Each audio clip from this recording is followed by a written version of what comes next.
There's no doubt about it. Here's the proof. Number one in the nation. I had one of our teammates to call me last year, and you know, we had a reunion, our 50th reunion. We had it in '07, I guess it was. And he called me and said, you know, we need to get together again. Some of us are leaving here, and I agreed with him and thought that was good. And so I called Jay, and Jay says, you tell me when. Really fantastic. Some of the people I've seen tonight, I hadn't seen in 50 years. Yeah, I mean, we were teammates, but we scattered our lives, gone in different directions. And this is really a neat thing. Well, I think it's great to be back here. I mean, I'm so impressed with how many were able to come. I wouldn't miss it for the world. In the summer prior to the 1957 season, the starting quarterback left the team. That opened the door for Lloyd Nix to step into the role of starting quarterback. We would come back the last day of August every year. We would start fall practice first day of September every year, and our first game was the last Saturday against Tennessee every year. And I get back down here and I take my stuff to my room and everything, go over to start to get my equipment, and the equipment manager told me that Coach Jordan wanted to see me. So, you know, why would Coach Jordan want to see me? And we hadn't even started practicing yet. He says, Lloyd, we're gonna move you back to quarterback. We come back in the fall and Coach Jordan made a decision. You know, we had other quarterbacks on the team, and he called Lloyd in and said, you're going to be our quarterback. And it was a surprise to Lloyd. He had no idea that, you know, he knew the guys got kicked off, but he didn't know that he was going to be picked to be the quarterback. Well, one of the things that I do remember very well is we go up to Tennessee. Tennessee had come down and beat Auburn the year before. And we go up there not really knowing what we had. And I can still remember it was raining, and Tennessee obviously was favored because they had a good program and we didn't know what we had. And I remember looking up in the stands and seeing the stands were absolutely full, and half the people had umbrellas out. And it looked so funny, and I was thinking, all these people are here to see Tennessee beat us.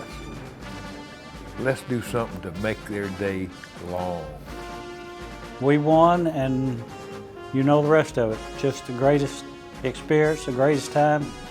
Has meant more to me than you can imagine.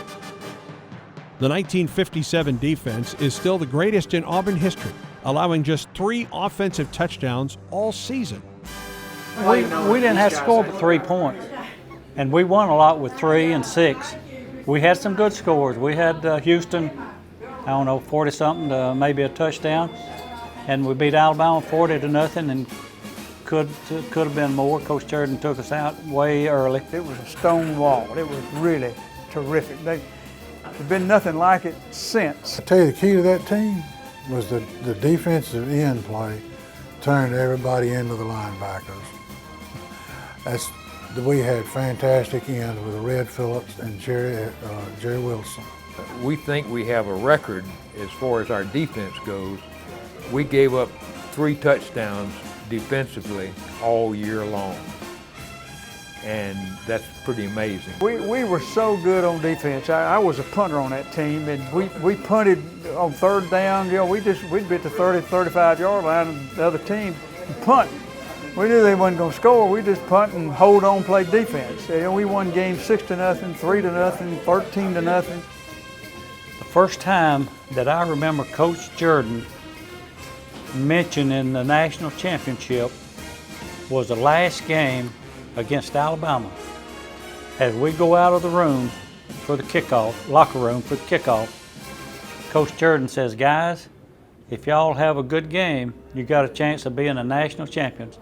Just wasn't a lot of conversation about it. Now, when it really hit home, we were getting ready to play Alabama, and we had the pregame workout, and we'd come back in, and we'd get ready to go back out on the field. And Coach Jordan held us up and said, guys, if you really do well today and take this game in hand and really take it, I think you might have a chance to be national champion. We go out and beat them 40-0. and I happened to have interception in that game early in the game that I returned, I don't know, 66 yards or something like that, I guess it was, for a touchdown. Shug sort of replaced my father, who had died when I was a junior in high school. And when I got up here, Shug knew that, and he sort of filled that void, I'd say. Yeah, he just meant everything to me.